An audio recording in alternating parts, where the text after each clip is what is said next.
Salut à toi l'apprenti guitariste, j'espère que tu vas bien et bienvenue sur cette nouvelle vidéo. Dans la vidéo précédente, je t'ai montré comment tu pouvais accorder ta guitare seulement avec une application qui se trouve sur ton téléphone. Aujourd'hui, nous allons nous intéresser aux cordes de ta guitare.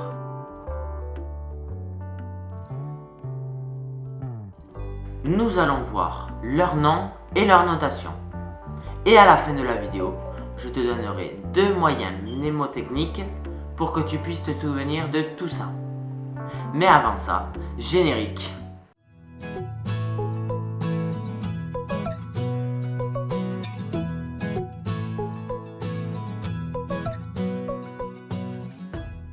La raison d'apprendre le nom des cordes de ta guitare est que si un jour tu as envie d'échanger avec un guitariste sur par exemple comment placer tes doigts sur telle corde pour tel riff ou tel morceau, il faudra lui dire sur quelle corde tu as des interrogations. Donc soit par le nom, soit par le numéro. Alors oui, il y a 2 notations. Du coup, je vais récupérer ma guitare qui est juste à côté de moi. Tu vas voir, c'est assez simple. Alors du coup, tu le sais sans doute, mais sur la plupart des guitares, il y a 6 cordes. Ces cordes peuvent être numérotées de 1 à 6. Donc 1, c'est la corde la plus aiguë, donc celle la plus basse. Et 6, c'est la corde la plus grave, donc la plus épaisse. Donc du coup, ça fait, en partant du bas, 1, 2, 3, 4, 5, 6. Tout simplement. Ça, c'est la notation la plus simple. Maintenant que tu peux identifier chaque corde de ta guitare avec des numéros, nous allons voir les noms de ces cordes. Mais il faut que tu saches qu'il y a 2 notations. Il y a la notation anglaise, celle qui est la plus connue, la plus utilisée, et il y a la notation française. Ce que je te conseille, moi, c'est d'apprendre les 2 notations, parce que l'anglaise, comme je te l'ai dit, est la plus répandue. Par exemple, si tu as envie de jouer avec des guitaristes qui sont de notre pays, ils vont sans doute utiliser la notation anglaise. Et c'est assez dommage que tu ne puisses pas jouer avec des personnes d'autres pays parce que justement, tu ne connais pas la notation anglaise qui est simple aussi.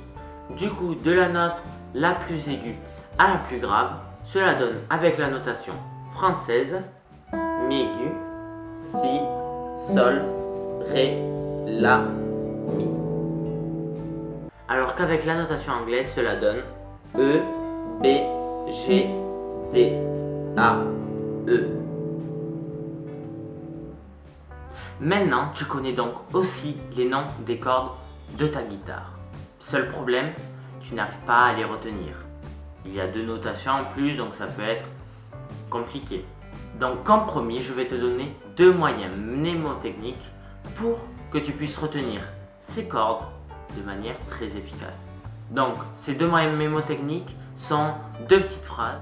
Donc le premier est pour la notation française et cela nous donne Mireille la récupère au sol en 6 minutes. Donc du coup, là c'est de la corde 6 à 1. Donc tu l'as vu écrit au montage, c'est en début de mot que ça se passe. Mireille, la note mi, la 6e. La 5e. Récupère, ré, 4e. Au, ré. Sol, 3e. En, ré. 6, si, la 2e. Minute, mi, la 1re. Voilà, c'est tout simple. Mais alors, qu'est-ce que ça donne pour la notation anglaise? Alors, c'est tout aussi simple, mais c'est juste une autre phrase. Et cela nous donne l'éducation a du génie, bien entendu. Tu vois, c'est encore plus simple. Tout se passe en début de phrase, comme la première. Et donc, ça fait l'éducation, E, 6e corde. A, 5e corde. Du, D, 4e corde. Génie, G, 3e corde. Bien, B, deuxième corde, entendu, E, première corde. Voilà, c'était tout aussi simple, c'est encore de la sixième corde à la première corde. Alors si tu as envie d'apprendre le nom de tes cordes, de la première à la sixième, il y en a sur internet, tu peux en trouver facilement. Ou alors, tout simplement, tu peux t'en créer un. J'espère que la vidéo t'a plu et qu'elle a pu t'aider. Apprends bien les noms des cordes de ta guitare et dis-moi en commentaire quel est, toi, ton moyen mnémotechnique pour retenir les cordes de ta guitare. N'hésite pas à t'abonner juste ici et ainsi devenir un authentique apprenti guitariste. Sur ce, je te dis à la prochaine et d'ici là, prends soin de toi et surtout, joue de la guitare. Bye.